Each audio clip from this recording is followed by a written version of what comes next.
believe. That was prior to our current CFC chairman, Brother Joe Yamamoto. He likewise had served in various capacities in our community, and for those of you who are familiar with the Only by Grace, he was one of the brains of this initiative. Currently, he bravely accepted the current position as a country coordinator of the United States. Now, our speaker this afternoon would be speaking about a topic, Lord, clouded communication cleared with CAFE. CAFE is spelled C-A-F-F-E. And we're here to listen. Our very own country coordinator, if we could give a warm welcome to Brother Bong Aranillo.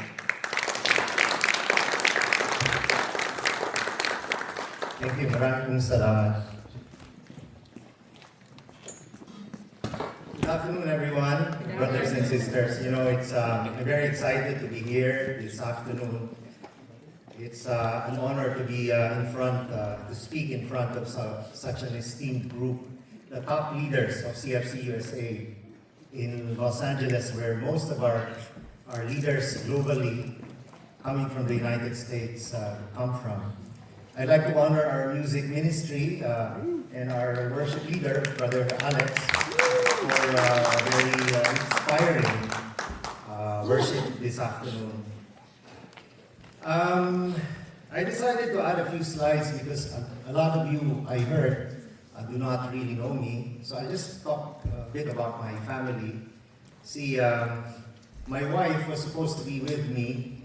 Her name is Carol, and incidentally, her surname is Kennedy. But she's not in any way, does not anyway have a Caucasian blood. Okay, so let me just...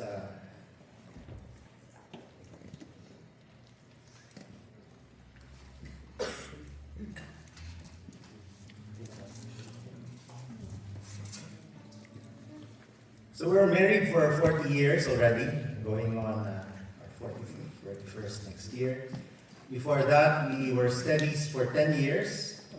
I was then 16, she was 14.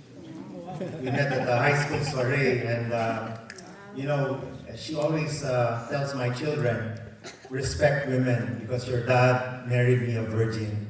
So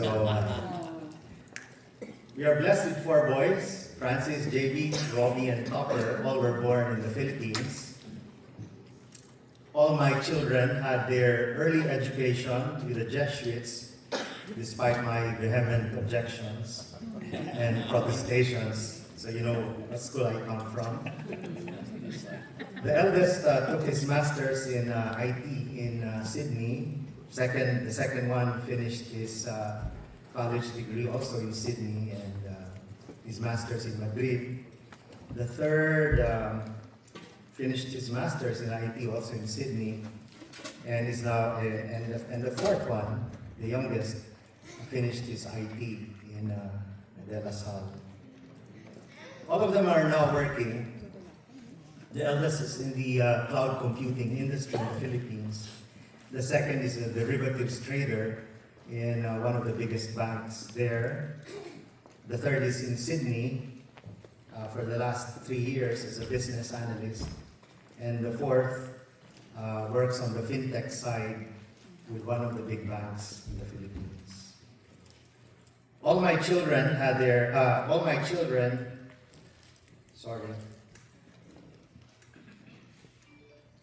three of them are now married. The eldest is 38. The second 34, the third 31, and the fourth is 25. We have 2 granddaughters from our eldest, a 4-year-old cute baby girl and a 1-year-old infant.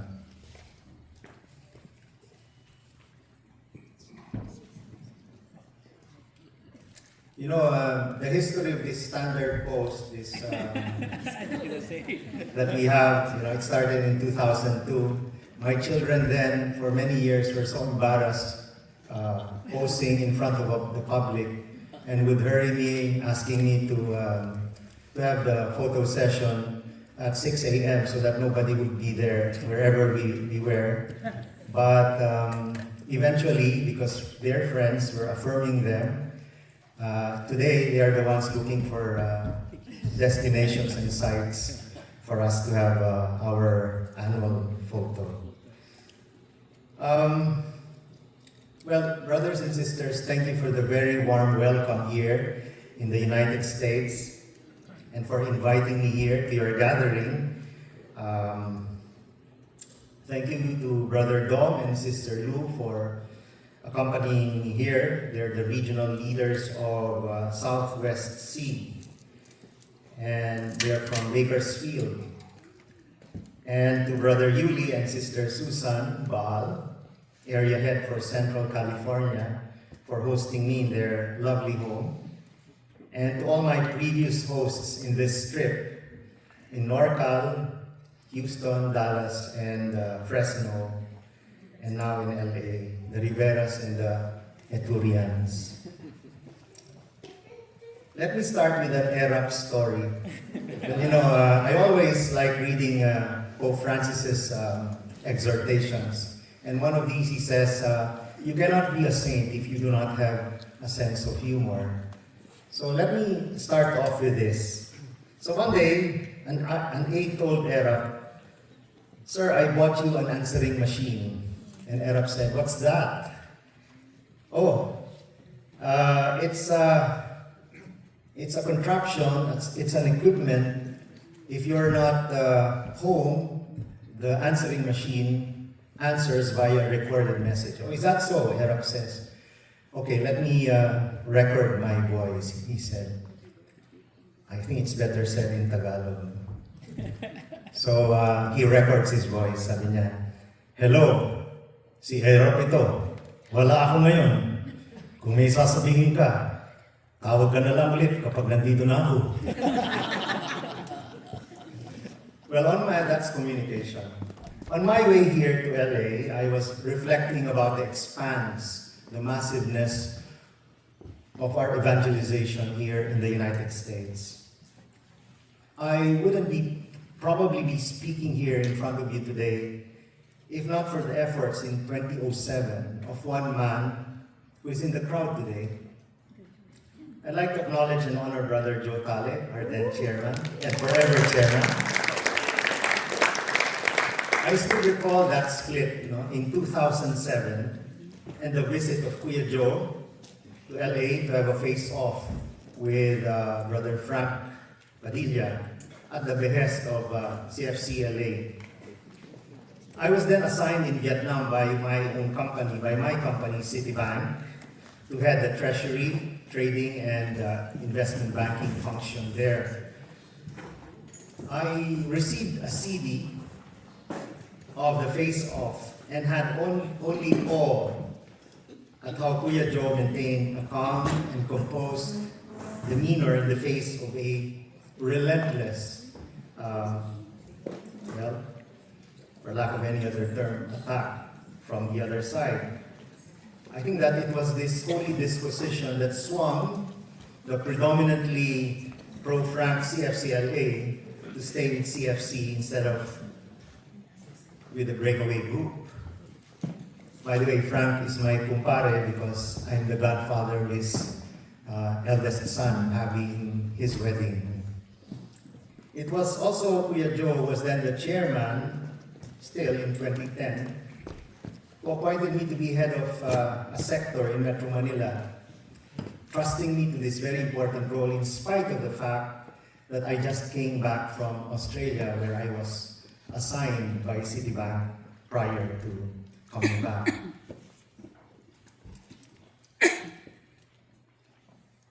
Thank you, Kuya Joe, for the trust. The big break you gave me at the time.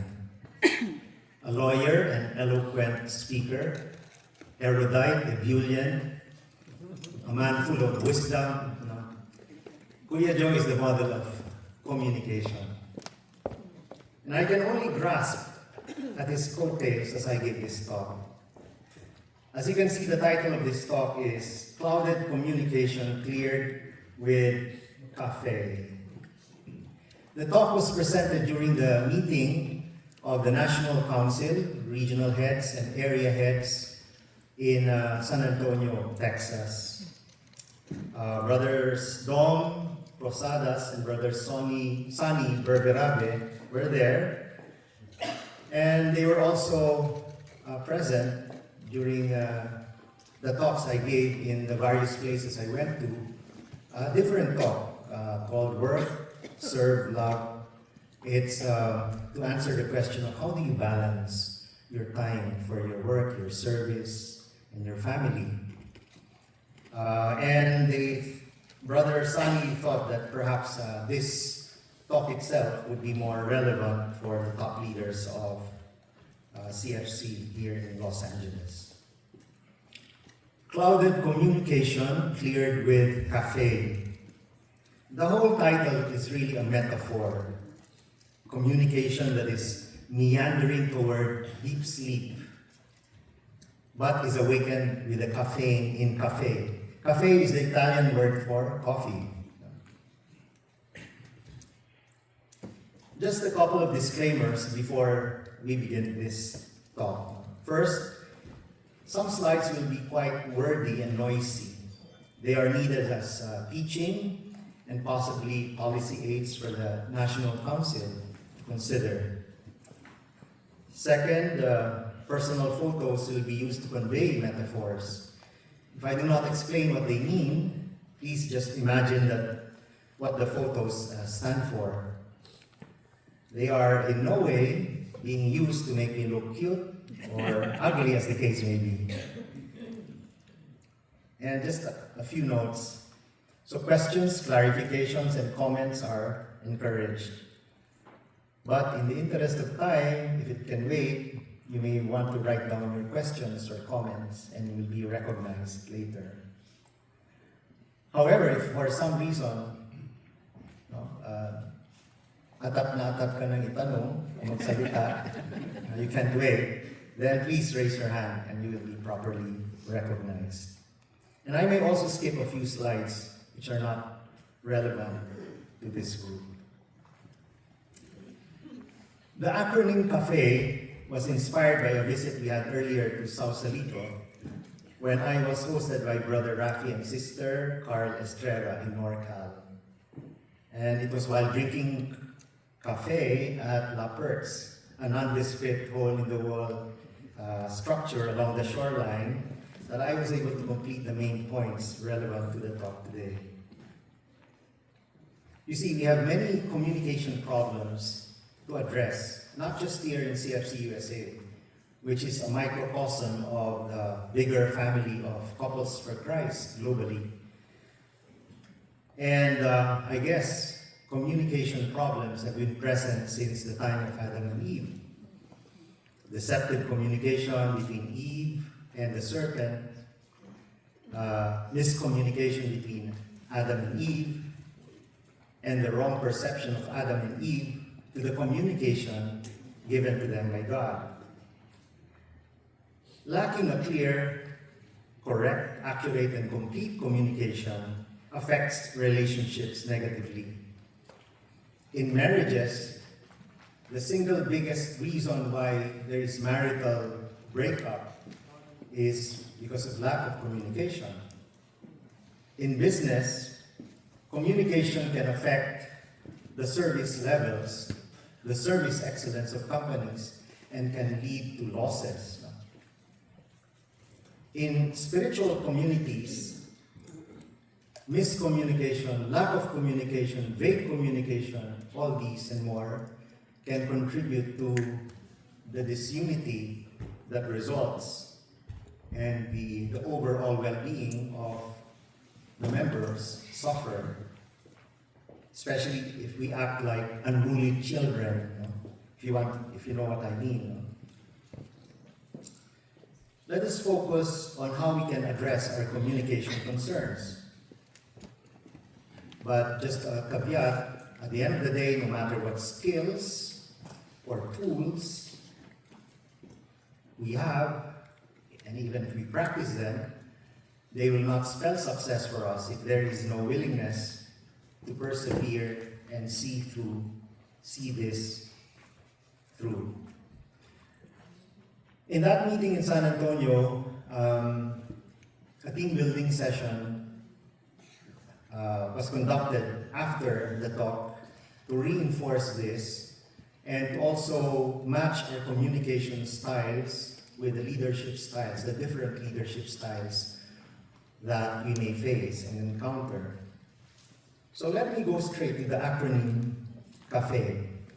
C stands for clarity, A for accountability, F for fellowship, another F for follow through, and E for empathetic listening. Empathetic, not emphatic. No? Emphatic means assertive, being assertive. No? Empathetic means putting yourself in the shoes of another person. Let us start with cultivate clarity. We draw inspiration from the passage from Matthew chapter 5, verse 37.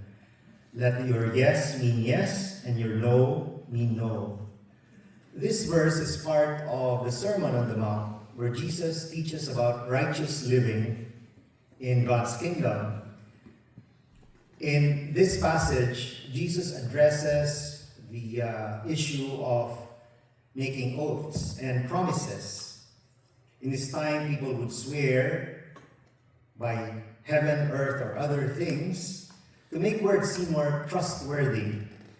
However, this often led to deceptive speech, to manipulate others, as modeled by the serpent in the Garden of Eden. In CFC, as leaders, we should be honest and clear, keep our promises, and avoid manipulating others with empty promises, vague language, excuses, or flattery to avoid responsibility or shift blame.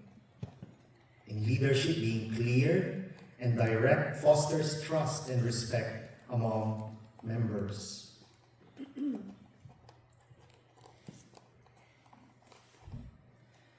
Clarity in communication ensures that messages are understood, are actionable, and free from confusion.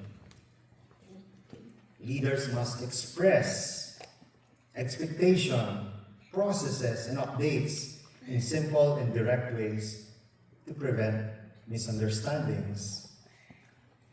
So let's go through some examples. The first example is regarding financial requests.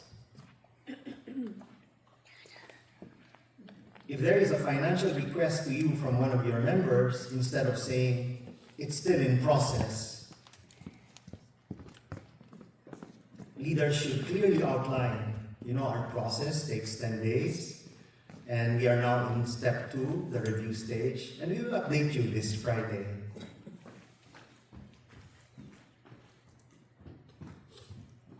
The situation and response may vary, but the response should always be clear enough for the member to understand and be convinced, and that you are honest in your response. Well, we need to be honest enough, especially if we do not know, because our integrity and reputation may be questioned later on. The second example is about meeting structure. While conducting meetings is something we already know as leaders, just like the back of our hands, it's always important to remind what needs to go on inside these meetings to make them impactful and relevant to our needs. First, we need a clear and simple framework to govern every meeting. An agenda is always helpful to set expectations and make everyone prepared. For example, this one. So after the opening prayer and purpose, one gives brief updates when asked for it. Not long reports, because several meetings have been done previously, I presume, by your own smaller groups, and the information has been distilled. And so in such a meeting as, for example, this one, your role is really just to give brief updates so that the meeting does not go on beyond a certain timing. And then discussion should not be monopolized by anyone. One must listen thoroughly during the meeting, and this is one of the ailments that we have. We must listen thoroughly so that we don't have to repeat what has been said previously. And when we want just to affirm what has been said, we can say so without extending our sentences.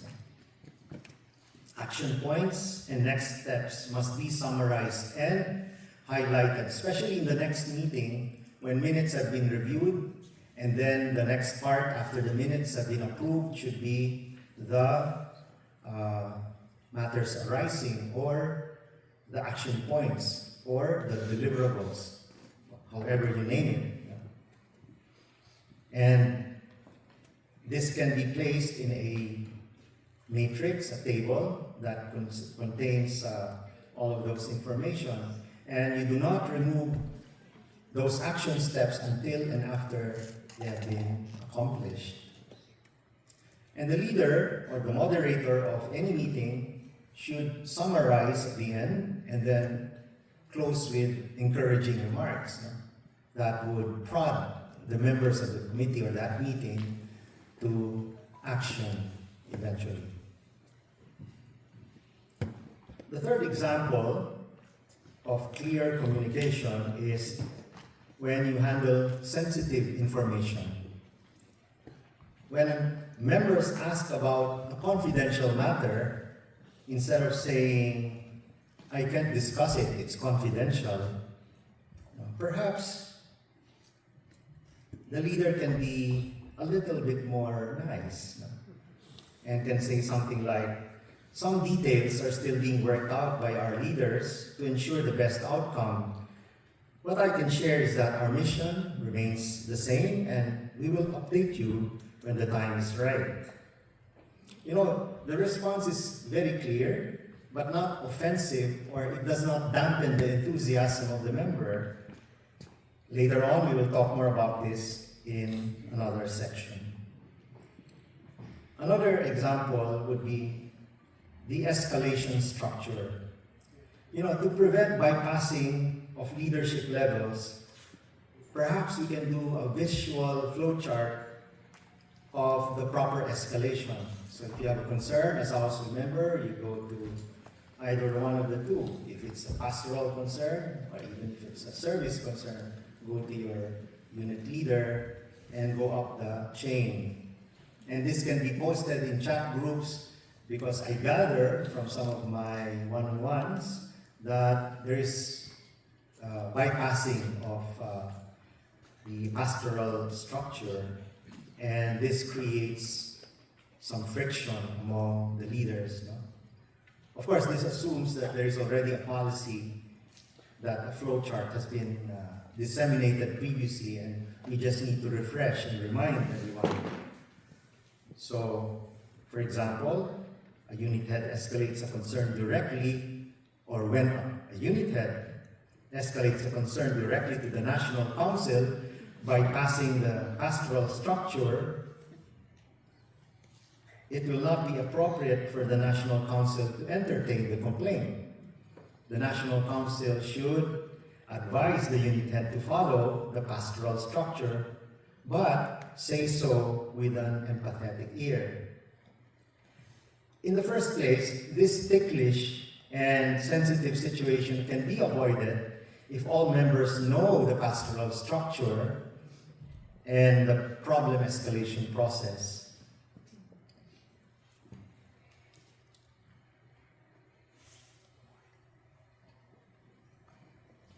Another example would be service and household appointments. This example appears in this section and in another, just for heads up. Appointments by the mission head, the National Council, the directorates, the mission area heads, etc., should not be done without consulting the leader of each potential appointee. The leaders of such potential appointees may have plans for the subject person already, and consulting him shows respect for the direct head of this subject person. On the other hand, the leader of this potential appointee or subject person must be open to giving in to the higher leadership's plan for this subject person and not be guilty of self-serving attitude, no? By turfing. No? Bottom line, both the appointing authority and the leader of the subject potential must have a dialogue before announcements are made or even before talking to the potential appointee. This process on appointments must be clear and put into writing and disseminated to all to avoid conflicts and misunderstandings among leaders. Now, to enable for a more organized, clear communication process, it is hoped that in the coming days, all our emails, directives by emails may be placed in or policy, may become a policy, a formal policy or a pastoral guide. And then all new leaders will be oriented and all these policies will be disseminated. And I think it's important for us to manualize all of these in a handbook presented to all our leaders so that they have a ready reference when situations they will face will occur. So to end this serious portion, I'd like to share with you a communication concern that we had when I was still sector head in Central C that covers Pasay and Makati areas. In the 30th anniversary of Couples for Christ held in June of 2011, I was asked to host 2 bishops, 1 priest, and 1 religious. The 2 bishops come from Ghana and Uganda. And so we were riding the vehicle going back home from Escalade in the MOA. It was raining very hard and the traffic was terrible. We were at a standstill. The traffic was at a standstill for over an hour, and we were just crawling a few meters on the road along Rojas Boulevard. We were on the leftmost side, beside the island. I remember at that time we were celebrating the 150th year birth anniversary of Jose Rizal. And so there were a lot of tarpaulins in the middle. That's the only thing you could see because, the rains were just making the windshield very foggy. And then suddenly, one of the bishops, I will not name him anymore, blurted out, "I gotta pee, he said. And then he opened the door, scampered out, and he did his thing on the tarpaulins. And then he came back, sat down, and he heaved a sigh of relief. And so I joked him and I told him, Bishop, tomorrow our newspapers will have headlines screaming, "Bishop desecrates our national hero." Anyway, that's for clarity of communication. Now, the reflection question for this segment, brothers and sisters, is this: is my message clear enough that no further explanation is needed? Maybe you can spend a minute to just see through all the situations you've gone through, encountered with brothers and sisters, and the moments when it seemed like there were misunderstandings because of vague communication.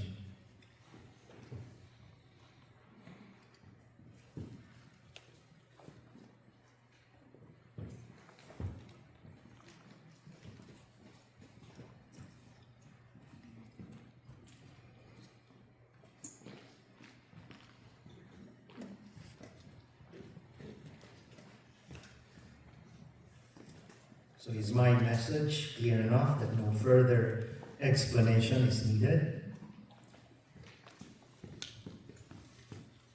So that's letter C, cultivate clarity. The second letter A, assume accountability. All of us leaders are responsible for the flow of communication in our teams. When communication is delayed, misinterpreted, or ignored, it is often because someone failed to take ownership, thank you, bro, of their role as communicator. And we ourselves, leaders, servant leaders, are the ones to blame for the outcome. We draw inspiration from the Bible passage from Matthew 12:36 to 37, and I quote, "But I tell you that everyone will have to give account on the day of judgment for every empty word they have spoken. For by your words you will be acquitted, and by your words you will be condemned." Now, Jesus spoke these words to the Pharisees when he was accused of casting out demons by the power of Satan. And this was a serious accusation because they were attributing the work of the Holy Spirit to the devil, which Jesus called blasphemy. And this is one of the unforgivable sins against the Holy Spirit. And in response, Jesus teaches about the power of words.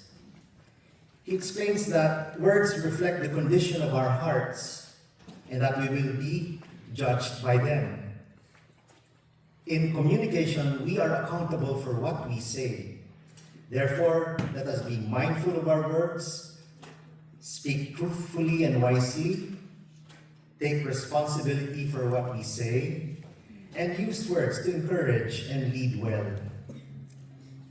That is why, as a leader, it is important that we need some introspection, self-awareness, and discretion before speaking. So, let's give an example. Community updates. When leaders receive communication from the Global Mission Center or from the CFC USA National Council or regional or area leadership, it is the responsibility of every leader to download the communication as appropriate to the members. The leader, us, should not shirk from this responsibility, even if we are disinterested, we are not attending, we are opposed to the announcement, and so on and so forth. If leaders fail to pass on announcements, members may hear the news from others first. And this is a great disservice for them and makes their leaders irresponsible, inept, and answerable to God eventually. We leaders must commit to timely communication by assigning somebody, a communications point person, whatever, if you cannot do it yourself. Whatever process we decide on, the important thing is that the information must reach our members. On the other hand, when leaders create their own communication, especially that which has implications on the life and mission of Couples for Christ, we must CC, we must copy furnish our leaders up the pastoral hierarchy. We may even need to consult and clear with them the chain of pastoral command before we undertake an effort to communicate or to craft something that we will download to our members, especially if there is certain conflict that may arise by us crafting something opposed to any of our existing policies and practices. And this requires prayerful discretion on our part.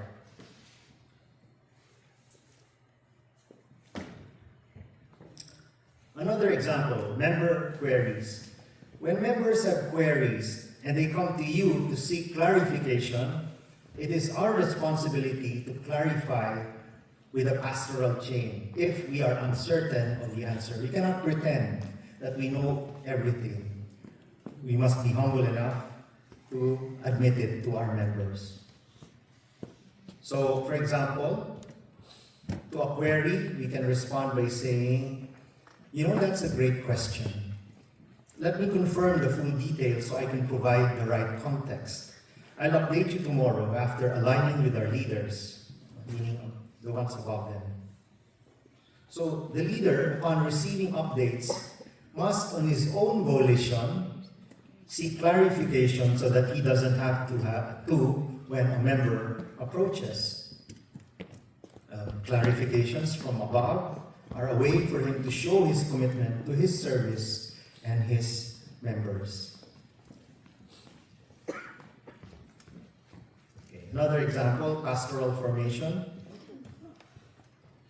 Many leaders are not trained to conduct service meetings, for instance, as I have gleaned from my discussions. Instead of blaming the system, leaders should take ownership by seeking training opportunities or organizing workshops. Well, evidently the National Council must be accountable for the training of our leaders and must identify their training needs. Specifically for formation, I understand that a UCFC was established here in the USA, University CFC. Now, do you think that pastoral formation and leadership development are critical imperatives for the National Council and the leaders present here? If so, then review and expand, but more importantly, implement. Our sickness as a community and maybe as individuals is the implementation aspect. Oftentimes, passing the baton. Our problem and the reins of leadership are transferred to the next administration. Imperatives and policies crafted are forgotten. They are set aside and ignored by the new administration. In which case, I suggest the previous administration must ensure, all of us must ensure, that we have a proper turnover to the next group of all the plans, policies, initiatives, activities, schedules crafted during our term. And it's also very important that whatever policies, initiatives, activities, guidelines that have been crafted by the previous group, for us, the incoming group must continue. Unless there is a drastic change in the environment for us to actually change what they have done. For continuity, we need continuity in community. And so I ask this reflection question for all of us. Am I taking responsibility for how communication flows through me, or do I blame others when problems arise brought about by poor communication? So let's give it a thought for a minute.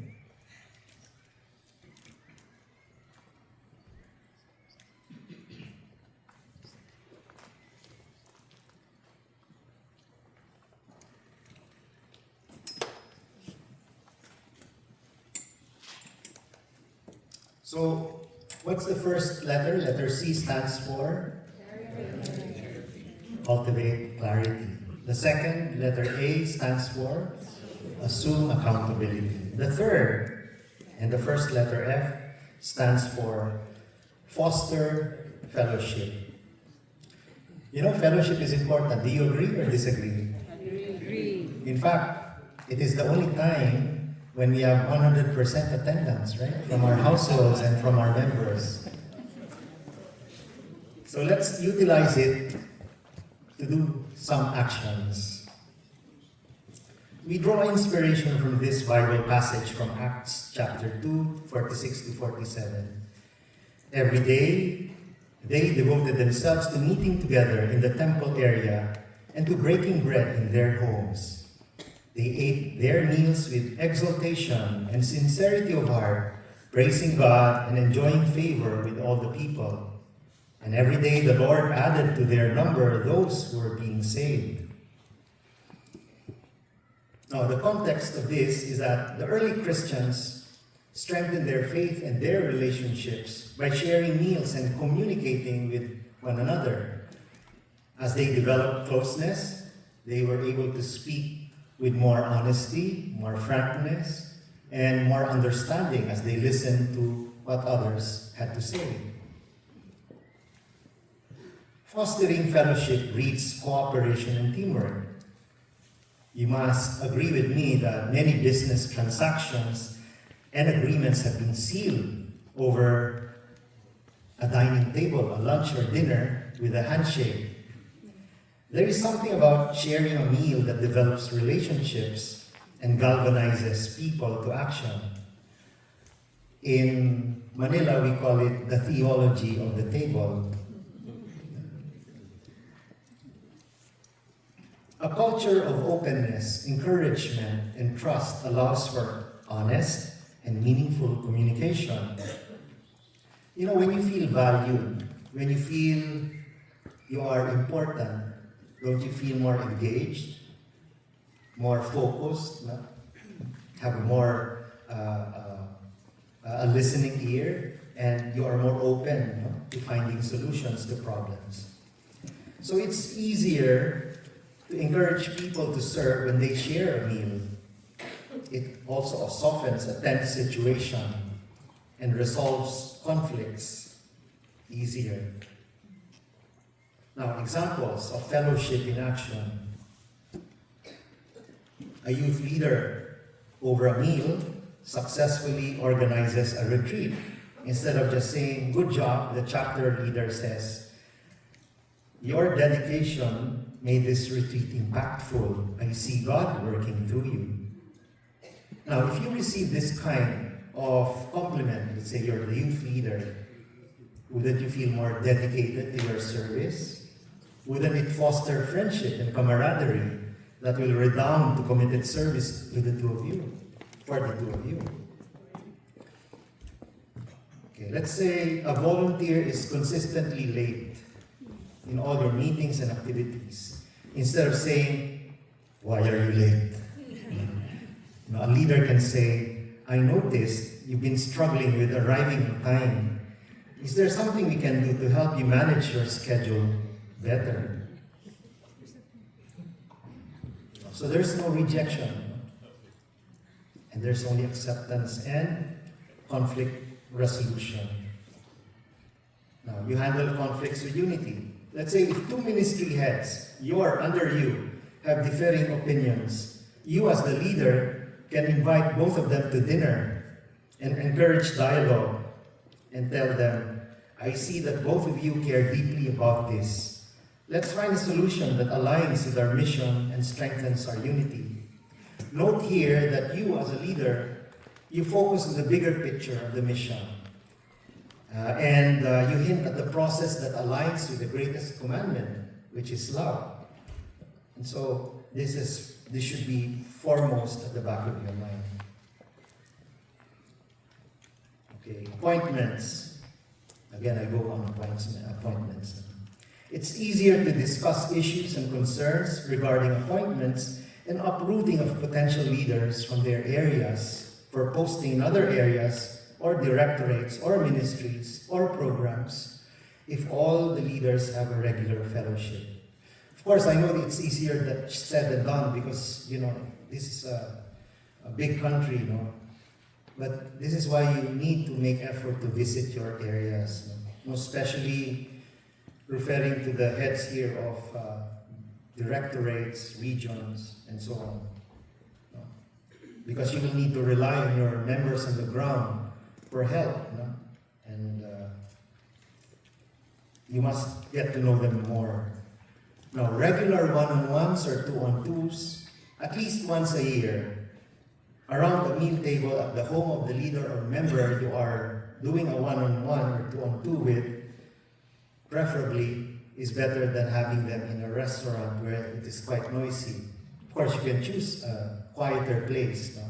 But it's always good to know your member, because it is only when you are able to develop a personal relationship that you are able to encourage, galvanize your member to action. And if your member has a problem, then you can help resolve. Besides, you need all of us as household leaders have to always have in our minds the right disposition. We need to be inspiring, caring, life-giving, loving household leaders to our members. Otherwise, we will see an eventual demise of our households and our memberships in our areas. So if you need a guide, I don't know if you already have guides on one-on-ones and two-on-twos. I have created this video in YouTube, which is really an offshoot of a write-up I did in 2009, which I presented in Marikina during Elders Assembly, and which was later on adopted as part of the pastoral guidelines with some revisions, I suppose. But this could help you. It's it's a 30-minute video. Could help you and your household and your teams to conduct a proper one-on-one and two-on-two. Just some snippets. Oops. Anyway, so yeah, there. Okay, so a reflection question. Am I fostering an environment where people feel heard, valued, and encouraged to contribute?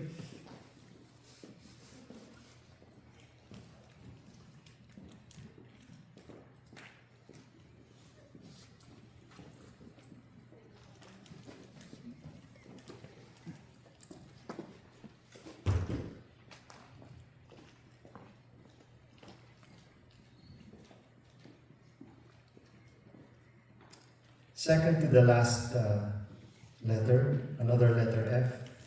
F stands for fastidious follow-through of plans and execution. Effective communication is not just about what is said, it's about what is done. Many problems arise when plans are not followed through, leading to frustration and even loss of trust among leaders. One of the biggest barriers to effective communication in any organization, including CFC, is lack of follow-through. Plans are made, discussions are held, but without proper monitoring, measurement, and follow-through. Even documentation and archiving are non-existent, or at least, at best, scanty. Execution suffers, leading to non-resolution of issues and a waste of time planning all over again the following year. If you notice, every single year that we basically have the same problems and issues that we plan for. And really, the problem is execution. And why can't we execute well? Because we have no follow-through of the plans that we have crafted previously. So to ensure that projects and initiatives are effectively implemented, it is crucial to have a dedicated group whose role is to track progress, provide accountability, measure, monitor, archive, and ensure alignment with the vision and mission of the community. I made a suggestion to the National Council, but I will not go through that suggestion here. But the idea really is to have this group. In a corporate setting, you call it the corporate planning group or the strategic planning group. And I very strongly believe that it can solve many of our problems because there's really this group that monitors and keeps all the plans and synchronizes all of them and puts them there to all the leaders for them to digest and make sure that this group follows through until the end of the activity or initiative. But let me just draw inspiration from Colossians chapter 3, verse 23. And I quote, "Whatever you do, do from the heart, as for the Lord and not for others." Now, Paul wrote this letter to the church in Colossae to encourage believers to live godly lives, focusing on Christ rather than on godly distractions. In our community, people often lose motivation, especially when challenges arise. One can stay committed to seeing through the completion of a task with the same dedication as if serving God directly. And that is possible. For example, of fastidious follow-through. Let me just give you one. Timely information sharing. When leaders fail to pass on meeting details, for example, set a standard communication deadline.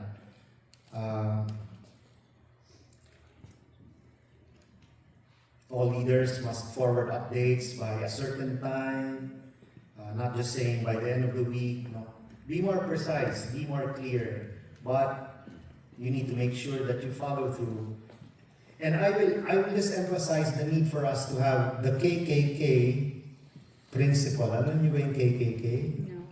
Ano ba yung katas-taasan, kagalang-galangan, katipunan ng bayan? Yes. So just for us to remember, for me, follow through means the 3 Ks. Katukin, kulitin, at kung hindi pa rin siya gumagalaw, kalabugin. Okay? Kalampagin. Kalabugin. So, katukin means you give the directive, the instruction, the information, the guideline for your members to act upon. If, and in the process, in the course of implementation and execution, kulitin. No? Tutok, kulitin. Persevere. No? Pero kung hindi pa rin gumagalaw, mabagal, or they ignore it, no? Kalabugin mo na. No? Ano yung sabi mo, sis? Kalampagin mo na. No? Okay. So, just remember that. No? In fact, to end this portion, a friend of Era said, Era, nawala yung aso ko. Pakipost naman sa social media. Sige, sabi ni Era. So a few hours later, the friend says, Era, nag-post ka na ba? Oo, tapos nag-follow through ako. Sabi niya, follow through Paano? Sabi ng friend niya. Dinilagyan ko ng hashtag, feeling lost. Yan yung follow-through niya. No? Anyway, for those who are not familiar with hashtags, consult your neighbor beside you. Okay, reflection question for leaders. As a leader in my area, am I consistently following through on commitments and ensuring that plans are executed? Do we have a system in place to ensure follow-through? Or are some plans falling through the cracks? And for the leadership in the area, can we study the possibility of a national council of incorporating an SMT or a similar group into our CFC governance structure?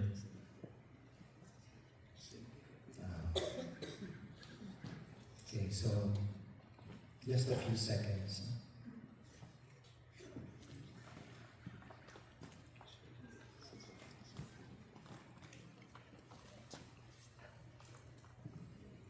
You're free to pilot any process that would help you follow through on many of the plans that you have created or that the leadership has downloaded to you that you must accomplish. Okay, finally, letter E. Exercise empathetic listening. You know, many conflicts arise not from what was said, but from what was not heard. Leaders must listen beyond words, understanding the emotions, concerns, and needs behind what their members are saying. So empathetic listening is more than just hearing words. It's about understanding emotions, validating concerns, and responding with love and wisdom. In a spiritual community like CFC, leaders who listen with empathy build trust, encourage openness, and strengthen relationships with their households, their ministries, and service teams. Again, we draw inspiration from Bible passage from James 1:19. Everyone should be quick to listen, slow to speak, and slow to become angry. The context of this was that James was encouraging believers to live out their faith through righteous actions. He emphasizes the importance of handling one's emotions in the face of trials and temptations, one being having the self-control to handle difficult people. Okay, let me go through some examples. When a member feels overwhelmed by service commitments, here's the scenario. A household leader, Brother Alex, confides in his chapter head, I love serving, but I feel exhausted.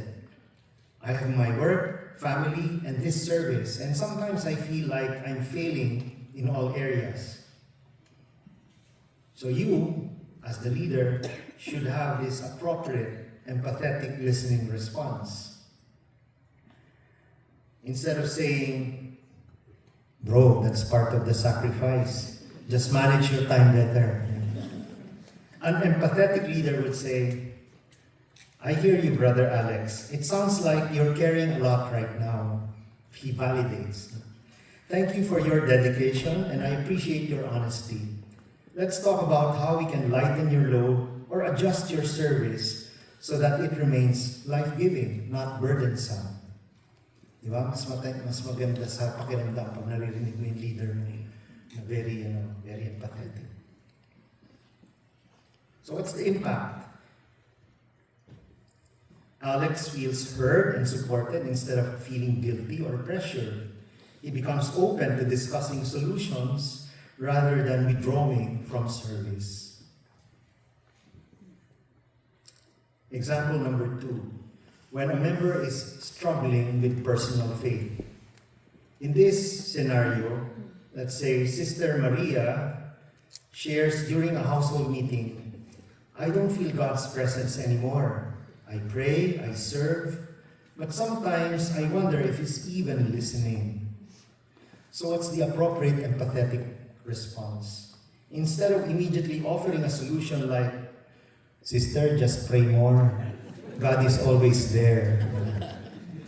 A leader could say, that must be really difficult, sister. I appreciate you sharing that it's not easy to admit when we're struggling.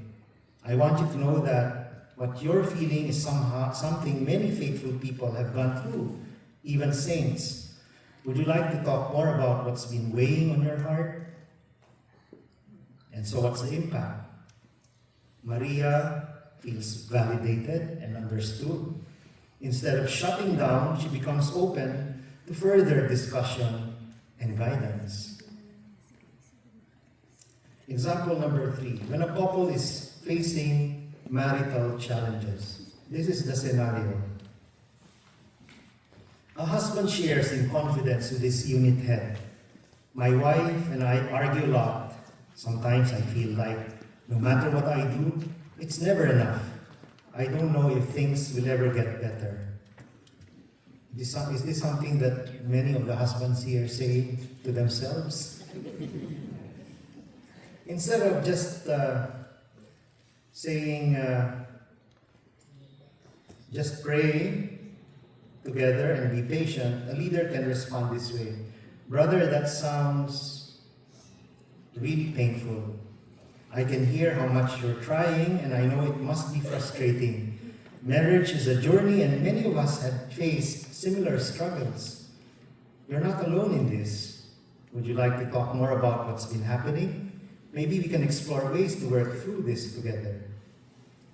So what's the impact? The husband feels heard and supported. Instead of feeling judged, he's encouraged to open up and seek help. What about a member who is struggling financially? So this is a scenario. Sister Jenny privately shares with her household leader, you know, sis, we've been struggling financially, and it's embarrassing to admit. I don't know how we're going to get through this, and I feel ashamed even talking about it.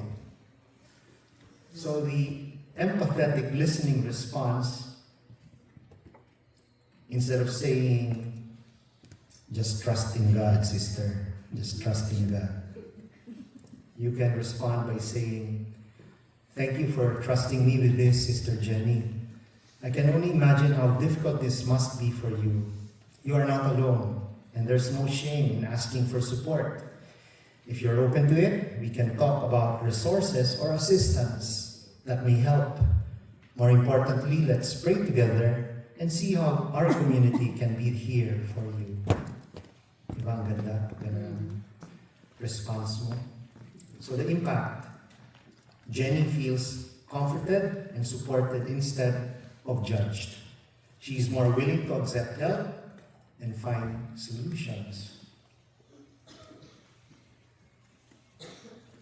Okay, what about when a long-time leader experiences leadership fatigue? Okay, so you have a member here. Scenario. A chapter head tells the area head, I've been serving for over 10 years as chapter head, and lately I feel drained. I don't know if I still have the energy to continue. A clear case of burnout. So instead of saying, "Oy, leader ka, you should be strong." You need to set a good example to your members so that they will not lose enthusiasm. If you're empathetic and you're listening, you can say, I hear you, brother. You've given so much to this community, and it's okay to feel tired. Let's take a step back and reflect on what's causing this. Maybe you need a time of renewal, or maybe your role needs to shift. Let's talk about what will help you again regain your strength and enjoy in serving. Many of us use the sandwich approach, diba? We say something positive, and then we bring the negative information, and then end with an encouraging or positive conclusion or summary. For many of us, maybe because of culture, we Filipinos are more direct. No?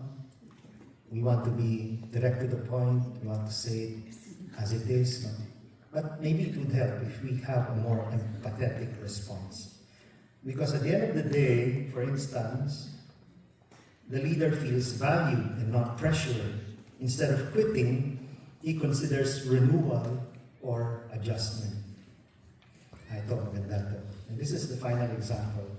When leadership appointments are made without consultation, is that happening here? Yes. All the time. God is good. Appointments are made without consultation? All the time. Okay, thank you. Here's the scenario. So, an area head, Brother Joseph, is in a meeting with the national director, Brother Mark. Let's just assume that the regional head is aware of the situation. No? Dumaan na sa pastoral structure. He either accompanies the area head in talking to the national director or knows that the one-on-one is happening ahead of time. No?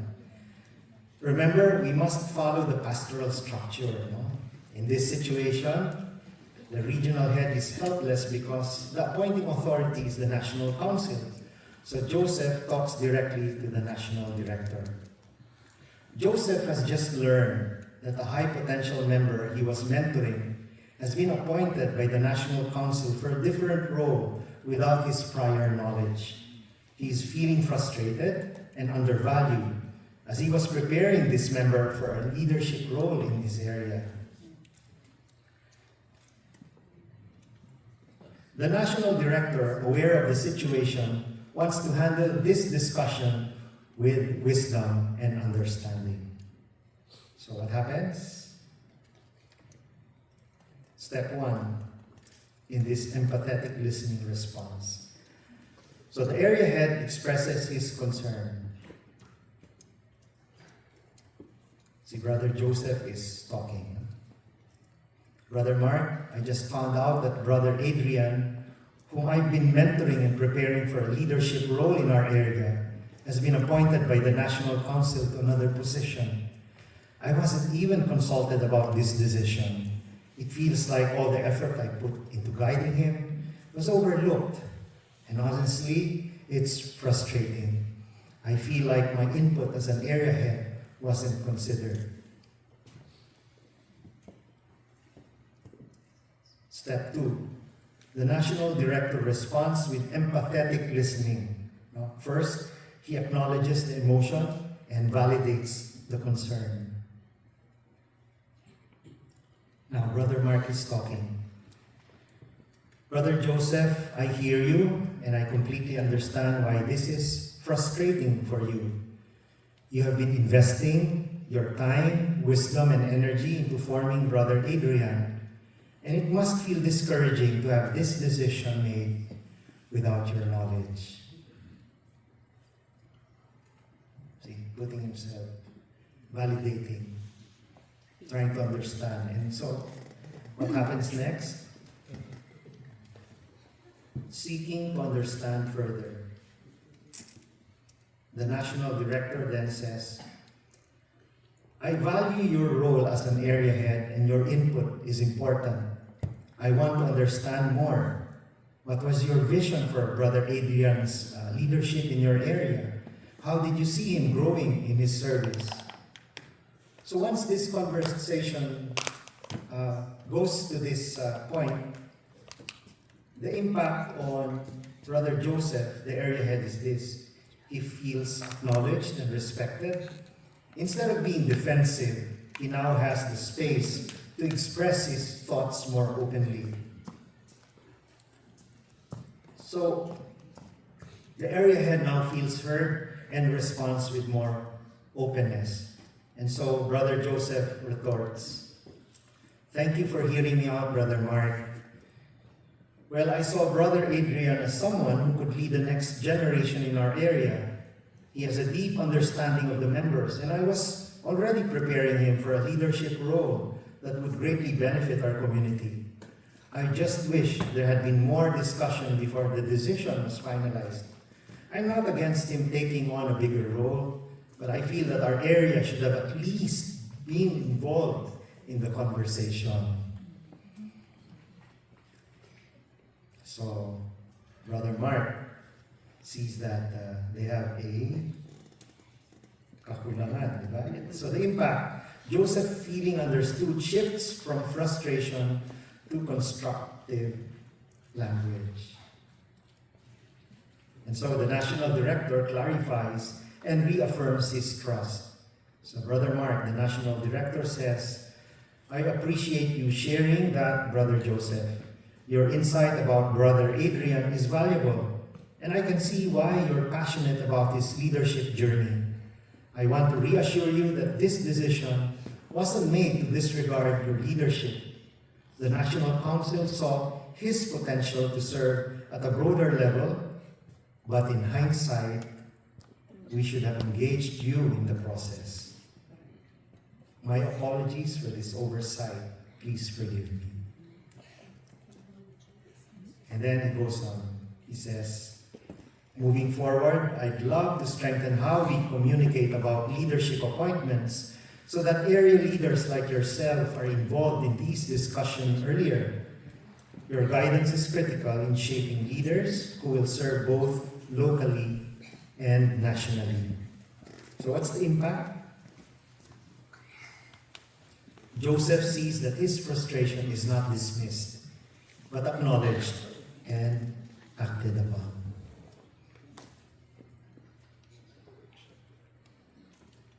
And so they find their a way forward together.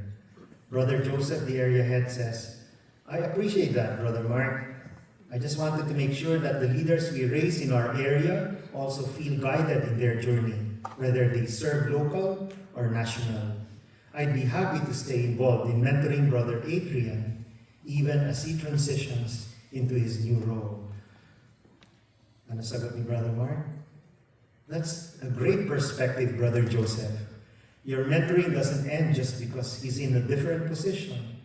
Let's continue working together to ensure his growth and to strengthen communication between national and area leadership. I'll personally see to it that your insights are included in future decisions.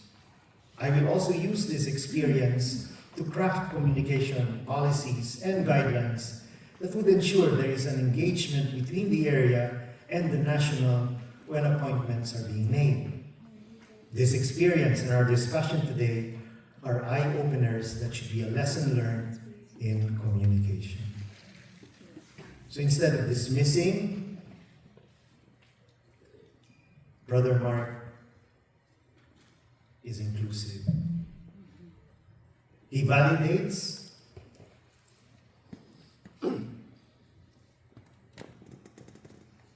he admits his mistake, he apologizes, and both of them look for a way forward.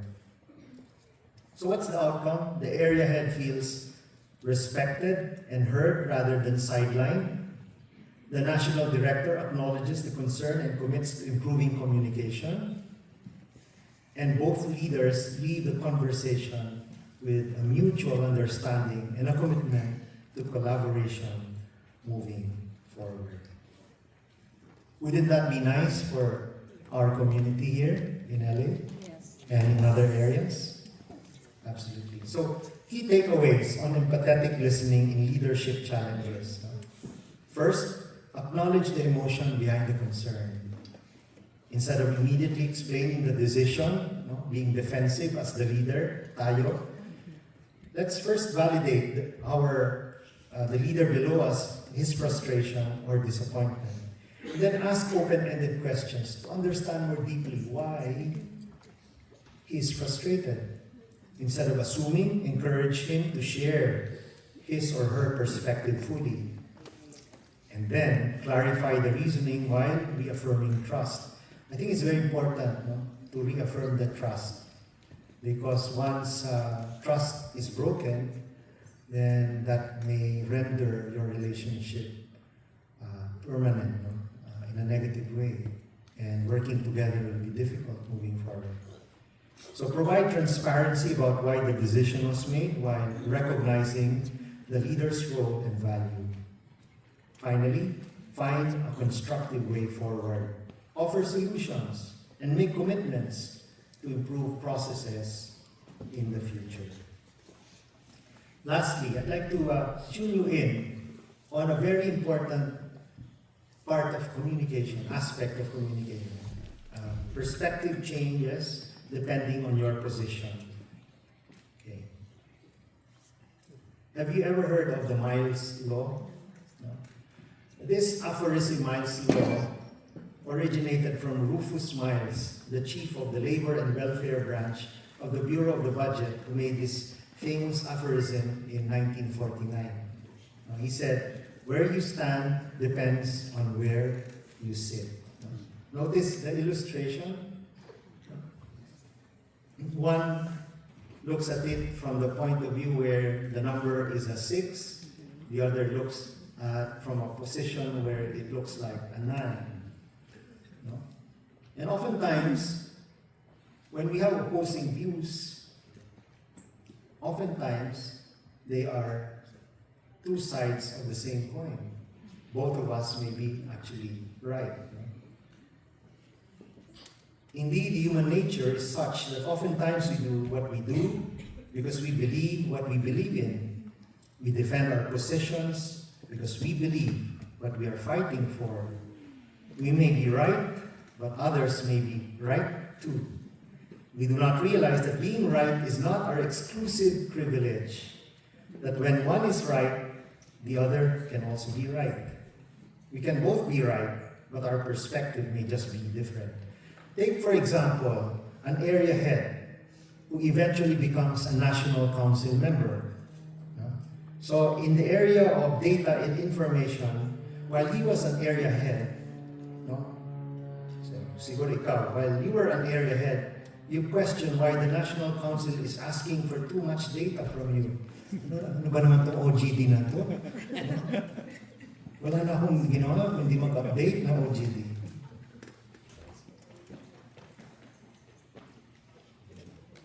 I have more important things to do. We have our own personal lives too. Sometimes we complain before we do it. But I tell you, brothers and sisters, when you actually log into the members portal of the OGD, it's so easy. It just takes a few seconds.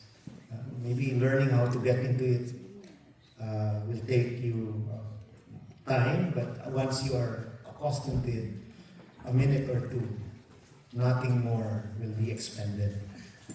Anyway, now that you are a National Council member, your perspective changes.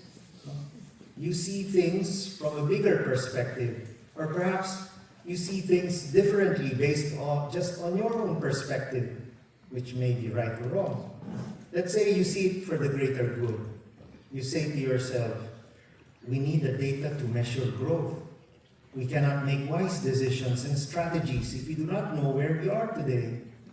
And you even have in your mind what the great guru of management said, the great Peter Drucker. He said the famous words, you cannot manage what you cannot measure.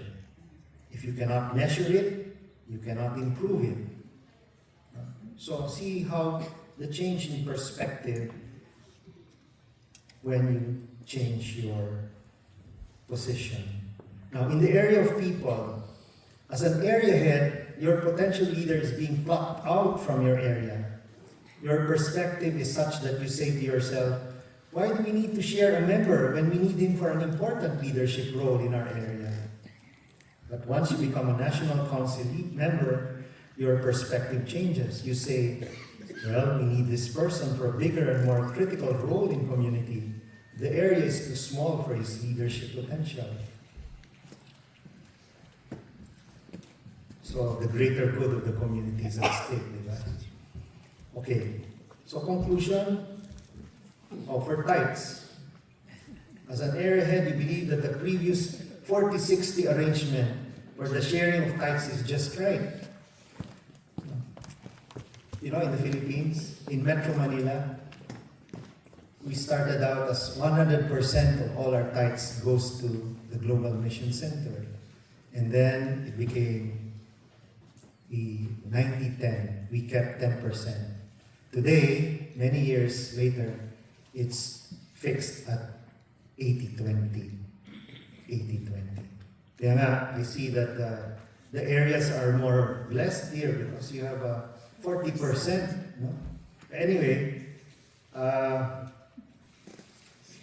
now that it has been changed to 60-40, you question it. You say, oh, we have so many expenses in our areas. No, we are budgeting a loss this year. No, why the 60-40 sharing of tithes? We need it more in our area than national. But once you become a National Council member, no, your perspective changes. The greater good of the community is at stake. We need to support international missions, and it costs a lot. No? So mga kapatid, what am I saying? Sorry. To conclude,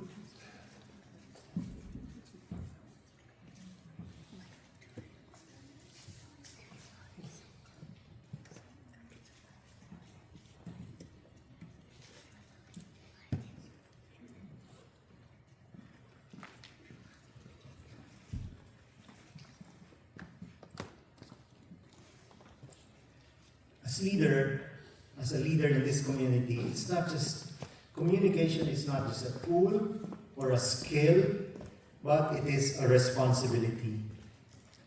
If we don't want, hello. So the communication has been stunted by the speaker system. Magko-conclude na lang ako. Thank you, bro. Battery. Thank you, bro. Hello? Yes. Hello. So, communication is not just a tool or a skill, but as leaders, it is a responsibility. It's a big responsibility. If we don't want our communication to be clouded, then we must have a faith. Okay? Thank you, and may God bless all of us.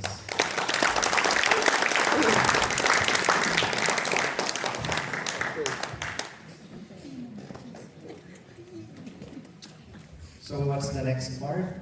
Questions? Open question.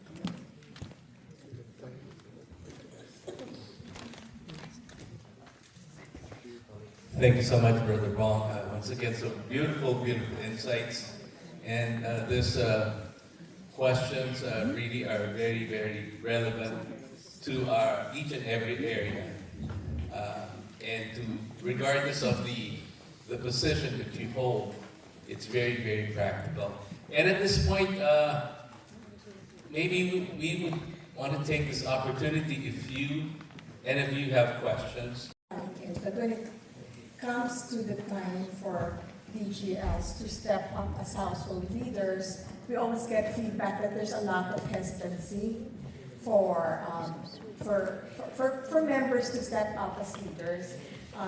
Are you able to share with us maybe good practices or things that have worked that perhaps we could, apply here in our area? Thank you for that beautiful question.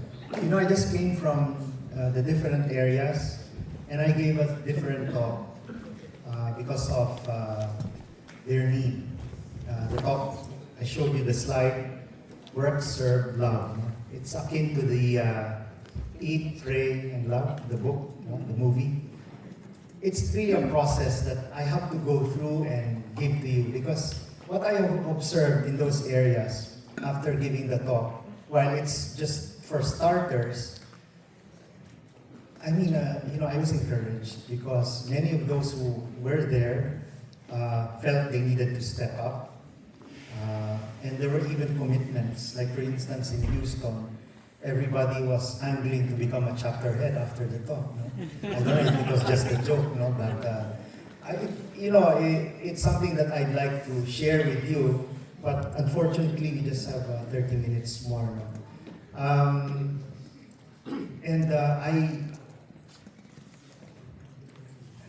Maybe I can show you this last video just to encourage everyone that, no matter who you are, what your limitation is,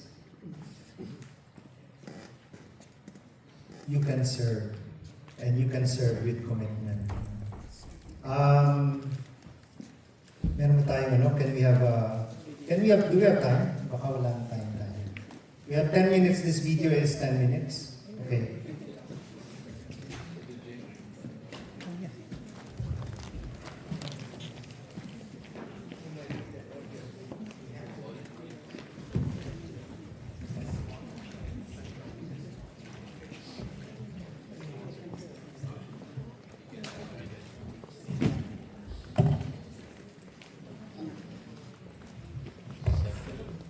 Move that.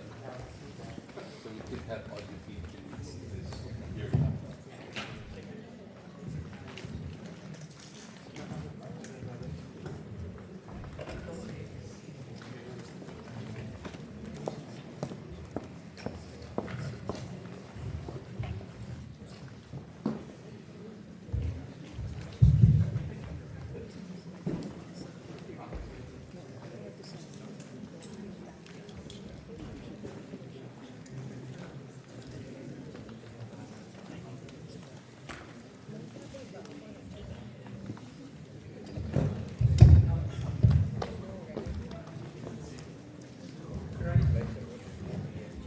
In the talk, I emphasized on gratitude. And I pounded everyone with the principle that if you are a grateful person, basically become a happy person. And when you are a happy person and a grateful person, you become more giving, you become more generous in your time, talent, and treasure. You owe it to God to give back because of all the blessings that you have gone through, that you have received in your life. But you cannot have that realization if you are not steeped in prayer, if you're not grounded in prayer that is solid, consistent, regular, undisturbed. And I basically gave them the concept of two acronyms. A prayer, if you have a hilaw prayer time, then you become a halimaw. So each letter represents a particular aspect of your prayer time.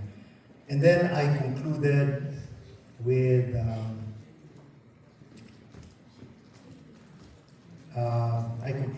a sharing that, I had this ailment. I had a chronic subdural hematoma in 2023, massive bleeding of my brain, which required draining of it with 2 holes on my left and right. And then I had a spinal issue, 4 slip discs, which required replacing them with titanium. And then I had a lumbar problem. And so these were all compounding to limit me in my activities. But then, overarching consideration on my part was really gratefulness. Because I have gone through so much blessings, not trials. Yes, of course, trials are there. At the end of the day, if I just do my best, God will take care of the rest. Right? And so, the talk itself focuses on that. Of course, it starts with returning to Galilee, to your roots, and so on. No? And so I say, out of gratitude for what He has done for us all of our life, we need to respond with a big yes. No? And I essentially talked about balancing service to God, family, and work. And then I told them, every day as part of my prayer time, I pray this. Lord, grant me the grace to balance my time for my service to you, my family, and my work in that order. Every day. And this gives me, truly, the grace flows because of that. And I am able to do what I need to do in the service of the Lord. And I even had this beautiful moment when I heard Mass last Monday in San Antonio, was it? Houston. The priest there, an SVD priest, essentially he was stationed in Tagaytay, the SVD retreat house. He was a professor there for 2 years before he was stationed abroad. And in his sermon, referring to the gospel of that day about a rich young man who came to Jesus asking him what he could do to gain eternal life, to go to heaven. And Jesus answered initially, follow the commandments. And this young man said, I have been following the commandments since I was young. And Jesus retorted, sabi niya, wait, there's more. No? Sell everything you have and give to the poor. And this sort of made the young man sad, and he walked away forlorn. No? And the priest, Father Agustin, said, it doesn't mean that all of us should sell what we have and give. What this gospel means is we just need to make sure that we detach ourselves from our greediness, our selfishness, from accumulating so many things, from our materialism, from our individualism, from the consumer consumerism that is prevalent nowadays, detach ourselves. Let us be grateful for what we have and not for what we lack. No, let's not focus on our deficiencies, but on the blessings. Let us count our blessings. And he said something very beautiful. He said, true wealth is not on the possessions we have. True wealth is in serving God. And why is it true wealth? Because when you serve God, you encounter people who will be your pathways to heaven, pathways to holiness. And these people are the ones who will test you if you have grown in the fruit of the Spirit. No? That of love, joy, peace, patience, kindness, goodness, faithfulness, gentleness, and self-control. The 9 collective fruits of the Spirit. And if you're able to test yourself, then if you pass the test, then you have a place in heaven. And what better way to test yourself but to serve God? Then finally, I showed them this. So I'd like to show you this video, maybe to encourage you. And many were so encouraged by this video. And Kuya Joe Tale knows this video from way back. Nakilala ko po si Makoy through phone pal. Bali, inintroduce po kasi ng kaibigan niya na meron daw siyang kakilala na, ayun nga, ako yun, na ibibigay na number kay Makoy. Tinatawagan niya ako lagi. Sa tagal-tagal namin nag-uusap, so nagkapalagayan kami ng loob. Sinabi niya sa akin na magkita kami. After mga ilang buwan, niyaya niya ulit ako doon sa kanila. Tapos sinabi niya sa parents niya na doon muna ako sa kanila. Tapos siya naman, babalik siya dito ng Maynila para magtrabaho. July 1985, nagpakasal kami. Mabait siya, mapagmahal, caring, understanding. Nandun na lahat sa kanya yung hinahanap ko sa isang lalaki. Isang araw kasi na kumakain kami ng almusal. Sabi niya sa akin, "Ma, may sasabihin ako sa'yo." Kala ko nagbibiro. Sabi niya, hindi na ako makabasa. So parang kinabog ang dibdib ko. Nakita ko, umiiyak siya. Sabi ko, hindi nga, sabi totoo, hindi na talaga ako makabasa ng mga dyaryo, sabing gano'n. Para hindi siya masaktan. Sabi ko, di bali, sabi ko gano'n, ako na lang magbabasa para sa'yo. Nung nung wala na siyang paningin, mahirap siyang, parang ang hirap niyang paliwanagan. Halimbawa, naglalakad kami. Tapos bigla na lang siya makaapak ng plastic, balat ng saging, di ba, nakakalat na isa sa daan. Pag naapakan niya yun, galit na galit siya, isisisi niya sa akin. Nagkukusot siya ng mukha, nagkakamot siya ng ulo, so mararamdaman mo na galit siya. So sabi ko sa kanya, huwag ka naman ganyan, kasi hindi naman ako sanay na may kasama akong ganito, pero huwag ka lang magalit sa akin.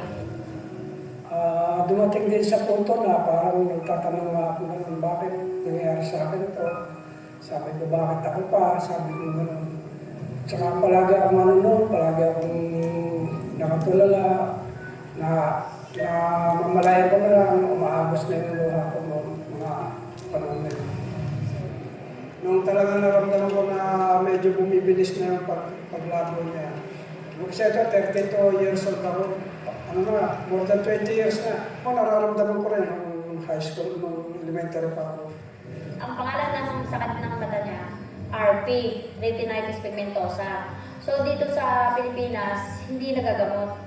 Kaya yung sinasabi ng doktor sa amin na pwede nating operahin yan, 50-50. Pwedeng matuluyan, pwedeng mawala. So sa karamihan talaga ng mga yung unti-unti na pa-blind, hindi na nagpapagalan ng mata kasi lalo natutuluyan. Nung una, marami akong katanungan sa Panginoon na sabi ko, bakit nangyari sa akin ito? Sana kahit man lang yung medyo malabo, basta sabi ko sana hindi na ako matuluyan na talagang nagulat. Kaya wala talagang magagawa. Lagi ko rin pinapalakas malakas yung loob niya. Sabi ko, oo nga, blind ka, pero hindi ka namamalimos, hindi ka tamad, masipag kang tao. Sabi ko ganun sa kanya. Kaya parang kumbaga instead na ma-depress siya, talagang pinapalakas ko talaga lagi yung loob niya na kailangan ng ganito tayo, kumapit tayo sa taas. Kasi kung wala yung itaas, wala din tayo eh. Ako ay nagtatrabaho sa Philippine National School Pagkablan. Bilang isang janitor, ako ang naglilinis ng aming office, ng aming conference hall. Tulong din ako sa lahat ng mga trabaho ng kasamahan kong nakakakita. Nakakatulong din ako sa kanila. Year 2005, naimbitahan nga kami na sumali kami sa Christian Life Program. Nung unang naimbitahan kami, ayaw ko nga tumatanggi nga ako kasi yun na, marami akong katanungan sa sarili ko na anong magagawa ko sa community na Cocos for Christ, hindi nga ako nakakakita. Anong silbi ko doon sa community, samantalang ganito nga ang sitwasyon ko sa akin. Nung una, talagang tumatanggi kami kasi sabi ko, kung sasali tayo sa kalagayan mo, parang hindi kasi siyempre, alangan tayo dyan. Sabi ko, hindi natin kayang sabayan. So, sa kulitan naman ng chapter head na nag-imbita sa amin, napasama niya kami, nakapag-graduate kami. Ako si Brother Ted Trinidad. Ako graduate ng CFC May 22 of 1992. Napakasipag ni Brother Makoy. Sa totoo lang na nung makita ko yung sipag nila, sabi ko baka ito maging future leader sa CFC. At hindi nga ako nagkamali. Siya ngayon unit leader na, si Brother Makoy. Noong nag-attend kami ng misa, simbahan, sinabi ng pare, God gave us eyes to see. Doon ako medyo nalungkot, nag-isip ako. Kaya lang, ang bilis ng mensahe sa akin ng ating Panginoon. Sinabi niya sa akin na hindi baling madilim ang iyong paningin, meron ka naman maliwanag na pananaw, lalo na sa iyong pananampalataya.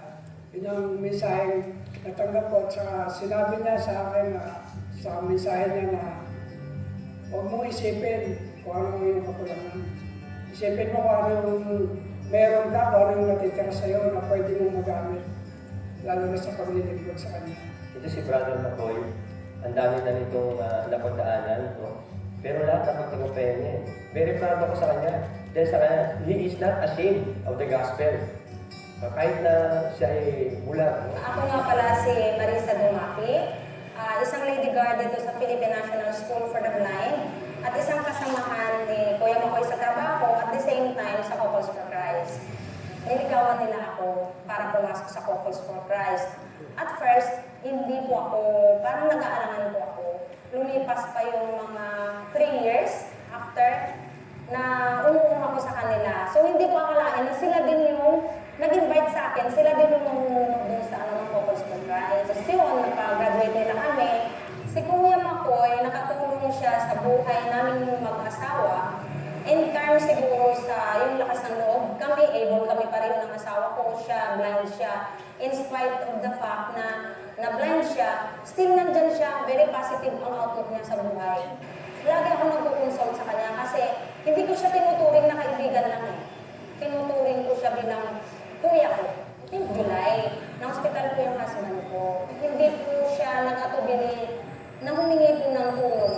At especially po yung prayer, napakalaking bagay po yun na ginawa po ni Kuya Makoy. Nag-spread po siya ng prayer brigade po sa lahat ng Cocos for Christ. Financially din po, hindi ko akalain na humingi din ng tulong. Kaya nagulat din po ako na paglabas po namin ng hospital after 8 days na pagbalik ko po dito sa trabaho. Sabi niya sa akin, Maris, ito lang pagpasensyahan niyo yung nakayanan kong naitulong sa inyo. Yun po, hindi ko po yung makakalimutan.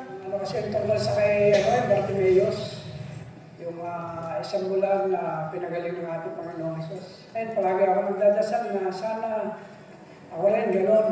Makakita na sana ako, pagalingin din ako. Pero hindi ko pala alam, matagal na pala ako pinagaling ng ating Panginoon.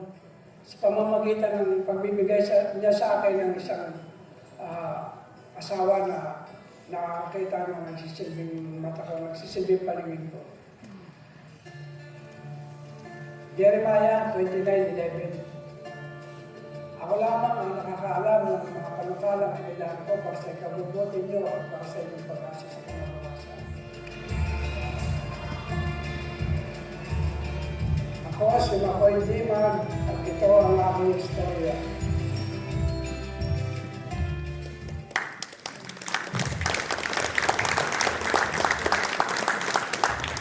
Needless to say, after that long talk, naantig ang mga puso ng mga kapatid natin.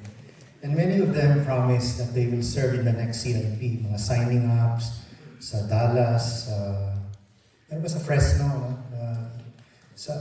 It's really something when you witness sharing like that. No?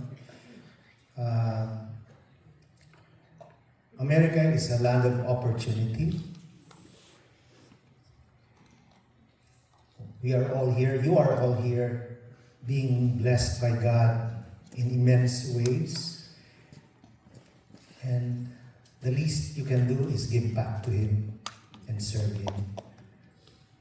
He brought us to this community nowhere else but Couples for Christ. And He wants us to fulfill His plan. That's why you have to return to Galilee to be recommissioned. Go back for Him to tell us what the next areas are for us to conquer. Because He said in that Matthew verse, surely I am with you always to the very end of the age. No? This is part of His recommissioning. No? He said, therefore go and make disciples of all nations, teaching them to obey everything I have commanded you. And surely I am with you always to the very end of the age. Hindi tayo bibitawan ng Panginoon. Pag magsisilbi tayo, service is not about comfort. Oftentimes, most of the time, we have to get out of our comfort zone. But the Lord promises us that He will be here with us. He will be faithful to us always. If we take care of His business, He will take care of our business.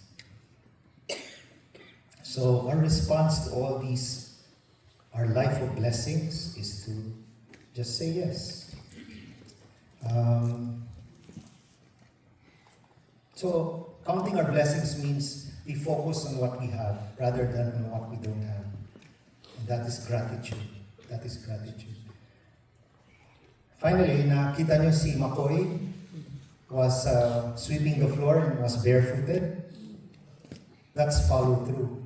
Because he was blind, the only way he could determine whether the floor is clean is for his feet to feel if there's still dirt. That's follow through communication in unspoken terms. Anyway, the video is 30 minutes. You can look for it in YouTube under Pluma. Okay, any other question? Any comment? Anything? Yes, brother? Oi, hello. Thank you, Brother Bob, for being a part of this afternoon, especially this very beautiful video that you have shared with us. We'd just like to ask a permission if, after listening and watching the video, the first that you have showed us, especially those different conditions, as we are looking after the greater good of our community, may we request since we can't remember everything at this point in time, in my age, can we request a copy of your PowerPoint? Because it has all the different conditions that can happen, that can probably have happened in different areas, and the way we respond and the way we do our actions and decisions based on those will greatly help us in making this, in extending the greater good of the community to other areas. Not only here in Southern California, but whatever place or areas we are assigned to. And that would be a great gift for us. Yes, absolutely. Which one? The first, first one? The one- communication cafe? The cafe, because I think the cafe is all good for us, so we'll not fall asleep when we're serving God. Because cafe makes us be awake. Keep us awake. Absolutely.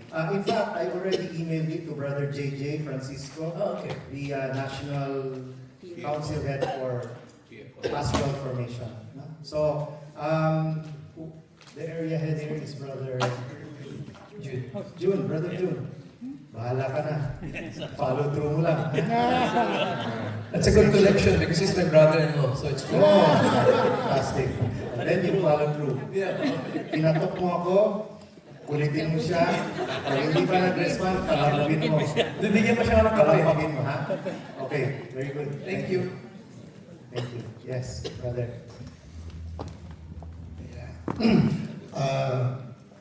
We received a communication during the recent or last Philippine election from the National Council in the Philippines that the National Council of CFC made a concrete political stand. And then during our household prayer meeting, one of my members asked, what happened to that concrete political stand? There seems to be no fastidious follow-up. What's that political statement? Is that the The one with Lenny council, Robredo? as far as I remember, maybe Lenny Robredo? Lenny, Robredo, and Marcos. Yes. Part of that council at the time was myself and Kuya Joe Talet. When you first mentioned the word political statement, the temptation to me is to hand over the microphone to Kuya Joe. Because he is the foremost advocate of that. And we all supported that, actually. There was no. No, actually, at that time, it was really intended for the elections. Yes. And so it's not a, it's not an endorsement, technically. No? But I guess it sounded like that to many. And Kuya Joe will probably, thank you Kuya Joe. He's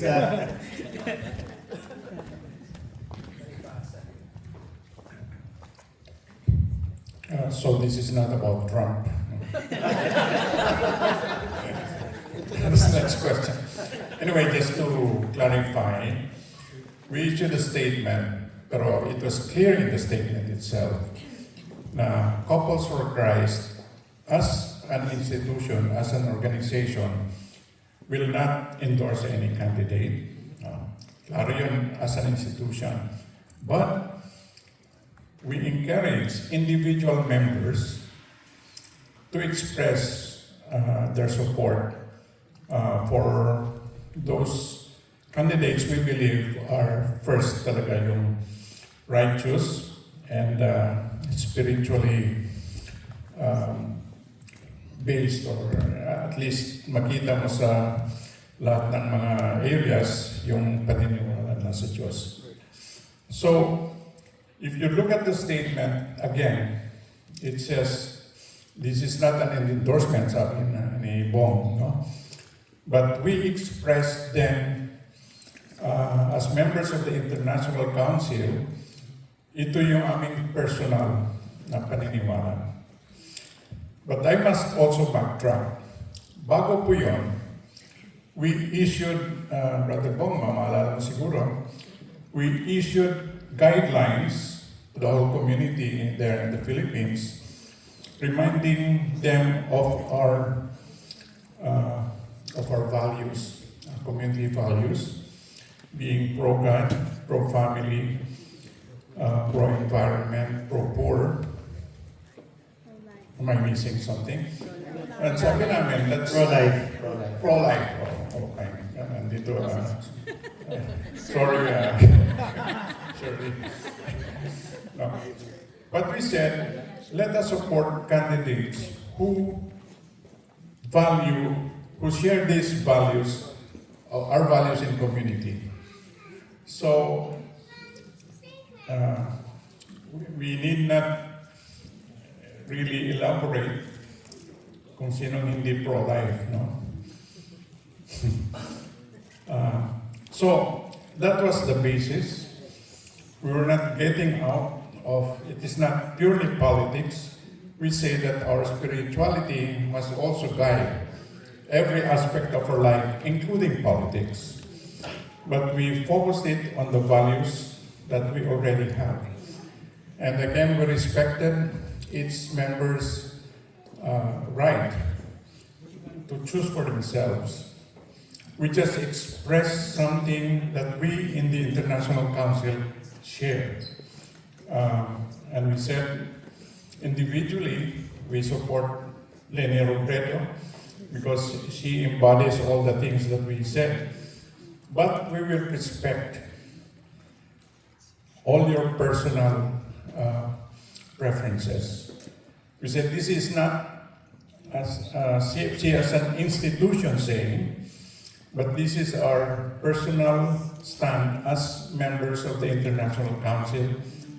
We are not forcing anyone to support this, but prayerfully think of what should happen. I'm not sure what you mean, Brad, by follow through.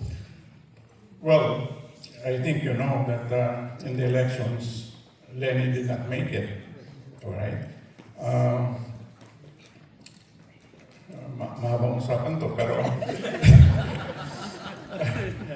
you know, but what we can do, we actually did was, kasi si Leni meron ding foundation, yung Angat Buhay. And if you look at the Angat Buhay Foundation ni Leni, this is very similar to our ANCO. Yung mga tinutulungan niyang mga priorities doon at mga akma doon sa ANCO. So, you know, if we support ANCO, Sunny, okay ba? If we support ANCO, we are actually living out the values that we also saw in Leni Robredo. But again, this is a free country. We respect each other's preferences. But just to issue that guideline, pro-gun, pro-family, pro-life, pro-poor, pro-environment, that we cherish as an institution. Thank you. Salamat, Kuya Joe. So I hope that's crystal clear, bro. It's you know, I'm very blessed because Kuya Joe is the one who wrote the manifesto. So he knows everything from A to Z. I couldn't have said it better, Kuya Joe. Thank you. Question, comment?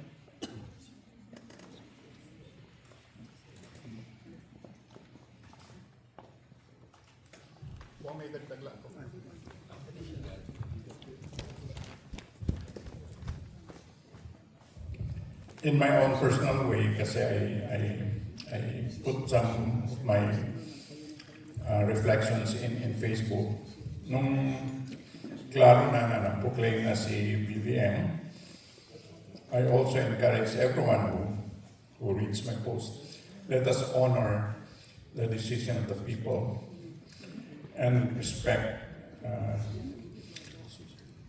the winner as proclaimed by COMELEC. So may mga those may arguments pa yun about the process, but na-declare na. So, in spite of who I was supporting for personally,